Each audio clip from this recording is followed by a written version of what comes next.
Telugu medium పెట్టారు. ఓహో ఆహా తెలుగు మీడియం పెట్టారని సంఖ్యలు గుర్తుకున్నాం, సంఖ్యలు ఎగరేస్తాం.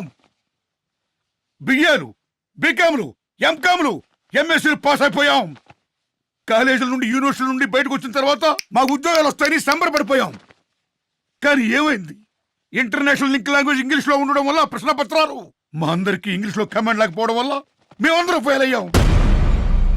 ఎవరికైతే అవకాశాలు ఉన్నాయో, ఎవరైతే ఇంగ్లీష్ మీడియంలో చదువుకున్నారో వాళ్ళందరూ బ్రహ్మాండంగా రాశారు, వాళ్ళందరూ పాస్ అయిపోయారు, వాళ్ళందరూ కలెక్టర్లు అయ్యారు, ఎస్పీలు అయ్యారు, ఇంజనీర్లు అయ్యారు, డాక్టర్లు అయ్యారు. మహాద్భుతంగా బ్రహ్మాండంగా ఉద్యోగాలు సంపాదించి పైకొచ్చారు.